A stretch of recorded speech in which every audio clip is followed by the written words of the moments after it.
आपके हत्यारे को इस पाप का मूल्य अवश्य चुकाना होगा। इस षड्यंत्र के सूत्रधार को अवश्य दंड मिलेगा, और वो दंड मैं दूंगा, मैं दूंगा, मैं दूंगा।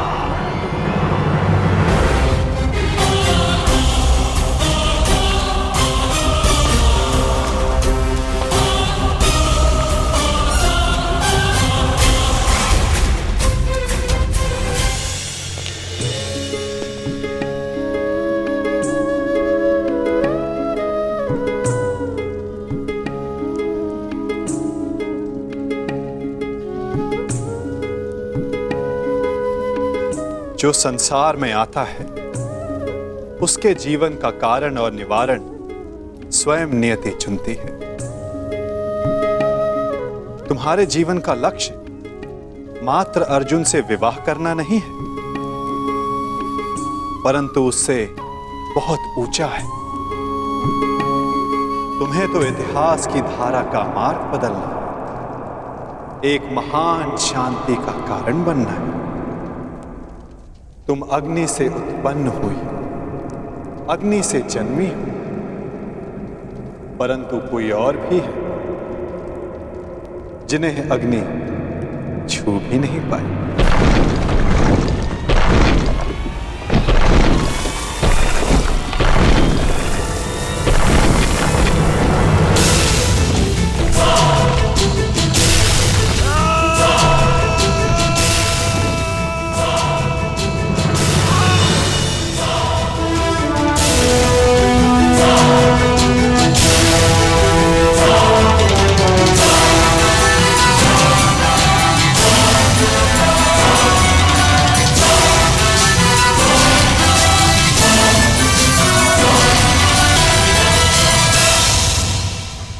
ईश्वर का धन्यवाद, आप सभी लोग सुरक्षित आ गए युवराज। सुरक्षित तो हम तभी हो गए थे जब काका श्री विदुर ने हमें षड्यंत्र के बारे में बता दिया था। विदुर काका श्री ने मलेच्छ भाषा में संदेश भेजा है कि एक लाक्ष्य ग्रह है, इसका निर्माण लाख घी और लकड़ियों से किया गया है। ये हमें भस्म करने के लिए बनाया गया है। हमें यहां से बच निकलने की योजना बनानी होगी। रोचन ने आज रात्रि हमें भोज का निमंत्रण दिया है। इसका तात्पर्य समझते हो? हमें विषयुक्त भोजन कराना चाहता है ताकि हम यहां से बचकर ना निकल सके। रोचन आ रहा है। भोजन के पश्चात किस किस को क्या क्या करना है, योजना स्मरण रखना। रोचन की भार्या अपने 5 पुत्रों के साथ यहाँ उपस्थित है। आज भोजन के समय आपको अपना एक आभूषण रोचन की भार्या को भेंट देना होगा। न जाने अब भरपेट भोजन फिर कब करने को मिलेगा। आज पांडवों का नाश होगा। कुमार दुर्योधन का मंतव्य सफल होगा। सब ठीक है ना? बालक सुरक्षित है ना? नहीं, तनिक आंख लग गई। बालक भवन में ही सो रहा है। मूर्ख! शीघ्रता करो, ये लाक्षाग्रह है, क्षण भर में भस्म हो जाएगा।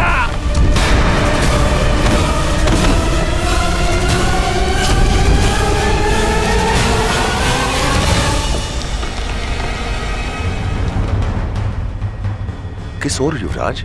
हस्तिनापुर। नहीं, हस्तिनापुर से कहीं दूर। क्यों माता? हमें शीघ्र ही हस्तिनापुर पहुंचना चाहिए, नहीं तो सब समझेंगे कि हम काल में समा गए। अच्छा है ना, मैं भी यही चाहती हूँ कि सब यही समझे। बार बार तुम्हारे प्राणों पर आक्रमण तो रुकेगा। परंतु माता, दुर्योधन ने हमारी हत्या का प्रयास किया है और वो राजा बनने के लिए कोई चक्र रचता जा रहा है। हमें उससे प्रतिकार लेना ही होगा। उसके प्रतिकार के पश्चात वो फिर तुम पर प्रहार करेगा। मेरे पुत्र राजा ना बने,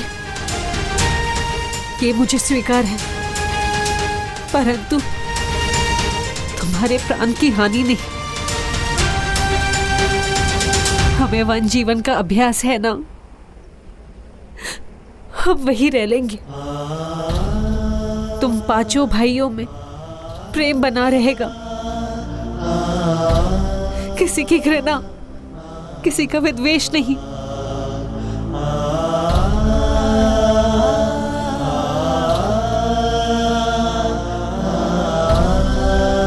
हम हस्तिनापुर नहीं जाएंगे।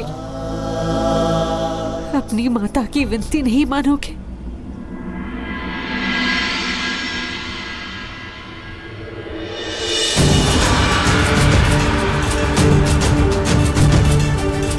माता विनती नहीं, आदेश करती है माता श्री।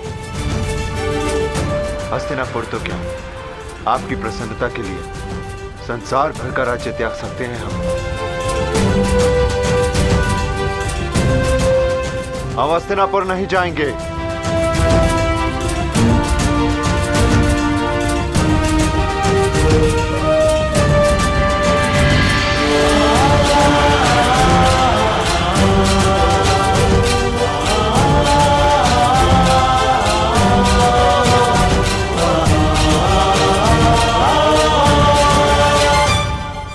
परंतु दुर्योधन को उसके किए का दंड देना होगा।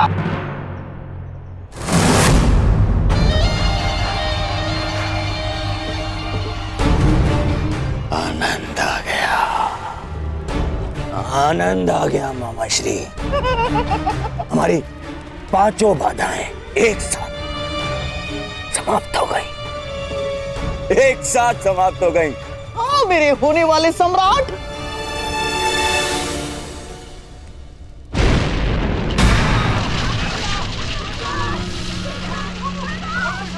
मामा श्री कोलाहल कैसा?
एक अग्नि तुमने लगाई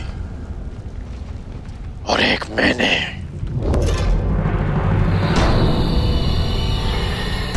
हाँ, मैं सब जान गया हूं।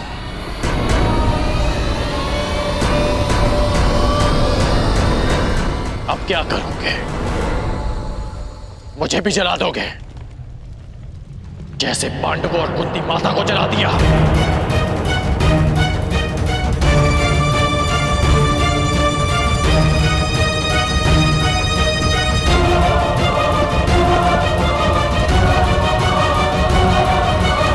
मित्रगण, ये सब क्या हो रहा है? वारणा व्रत की अग्नि है ये।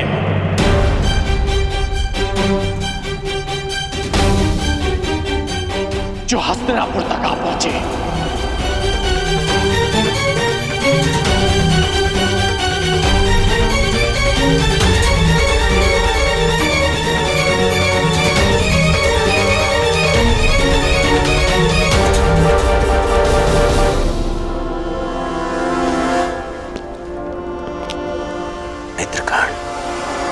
मित्रगण,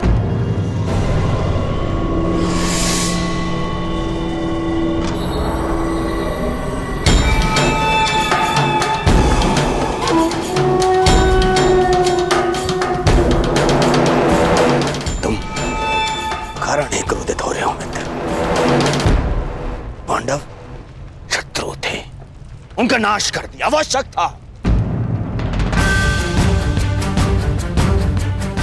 तुम्हारे शत्रुओं का नाश करने के विरुद्ध न मैं कल था और न मैं आज हूं,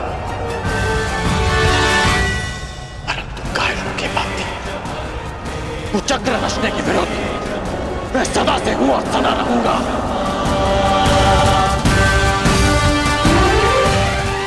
क्या तुम्हें अपने मित्र के शस्त्र बल पर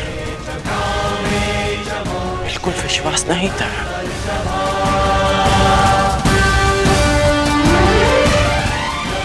तुम केवल अपने शत्रुओं को युद्ध के लिए ललकारते और मैं स्वयं तुम्हारे लिए उन्हें पराजित करके उन्हें तुम्हारे चरणों में प्रस्तुत कर देता।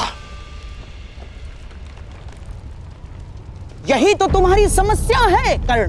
तुम सदा शस्त्र उठाने को तत्पर रहते हो, परंतु राजनीति में युद्ध केवल रणभूमि में नहीं होते और ना ही शस्त्रों से लड़े जाते, क्योंकि षड्यंत्र ब्रह्मास्त्र से भी अधिक घातक अस्त्र होता है और जिनको बातों से, बुद्धि से परास्त किया जा सकता है, उनके लिए युद्ध क्यों?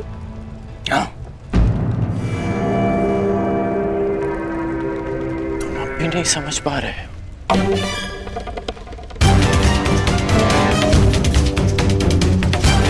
कि जिसने भीम को विष देकर मारना चाहा, वो अब तुम्हारे मन में विष घोल रहा है।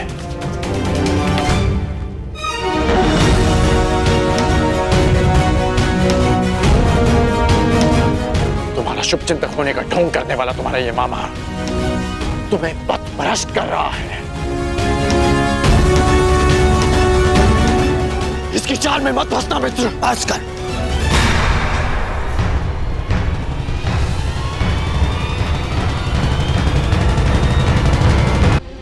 मुझे मेरा पद ज्ञात है, मैंने वही किया जो मुझे उचित लगा। भूल गए कैसे उन पांडवों के कारण मुझे ही नहीं तुम्हें भी कितना मान सहना पड़ा था कर्ण। उनका नाश आवश्यक था, मांग जाए जो भी हो।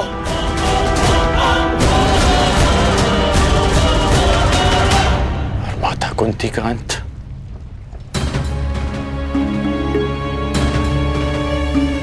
क्या वो भी उचित था मित्र?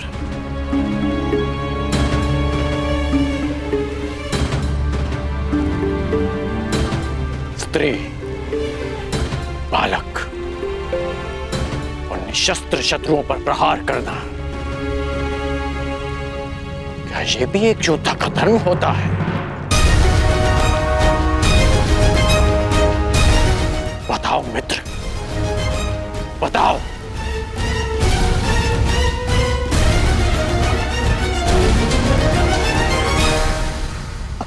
समझने का प्रयास करो कर्ण।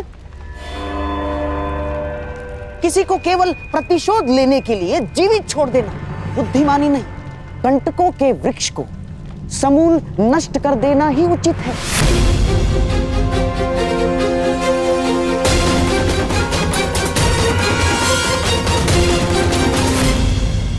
ठीक कहा आपने। आप मेरे मित्र के जीवन के सबसे बड़े कंटक हैं, तो आज मैं आप ही का अंत कर देता हूं।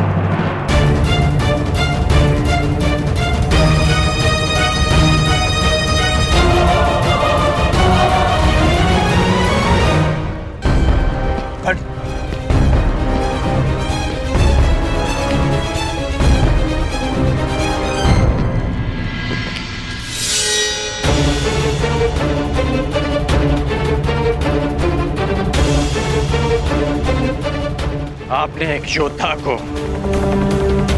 षड्यंत्र रचना सिखाया और आज मैं आपको सिखाऊंगा कि एक सच्चा योद्धा युद्ध कैसे करता है।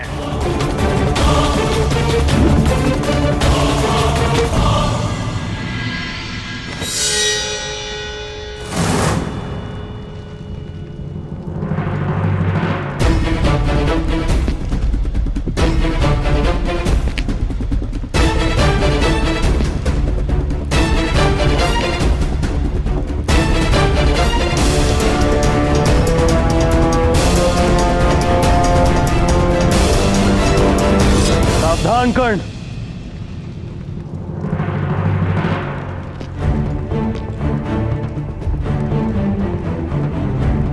अपनी सीमा में रहो। मत भूलो कि तुम्हें राजा किसने बनाया है। ये मत भूलो कि तुम किससे बात कर रहे हो। मैं उससे बात कर रहा हूं जिसके पास ना क्षत्रिय का साहस है और ना ही राजा की मर्यादा। कर्ण!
सम्राट,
रुकेंगे?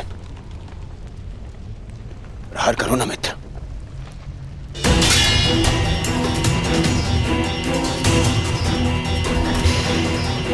मैंने वचन लिया था कि मैं सदा तुम्हारा साथ दूंगा, परंतु कुचक्र में नहीं,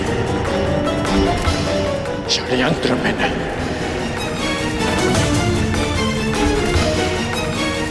इसलिए जो भी तुमने मेरे लिए किया उसका बहुत बहुत धन्यवाद। परंतु आज मैं अंगराज का पद त्यागता हूं, त्यागता हूं, त्यागता हूं, त्यागता हूं, त्यागता हूं। और तुम्हें भी। पांडवों का अंत जिस प्रकार से हुआ उसकी पीड़ा सदैव रहेगी, परंतु उससे भी अधिक पीड़ा इस बात की रहेगी कि मेरा मित्र अनुचित मार्ग पर चला गया, कि एक योद्धा कायरता के मार्ग पर चला गया।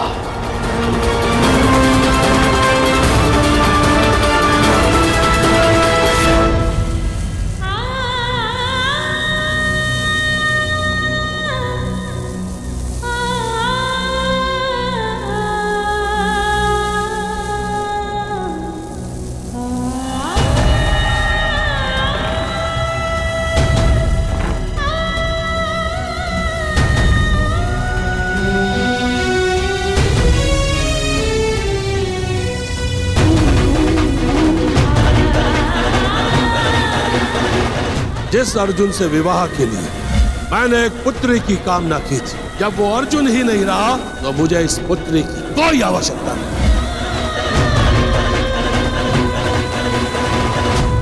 जीवन यात्रा का प्रारंभ हो चुका है।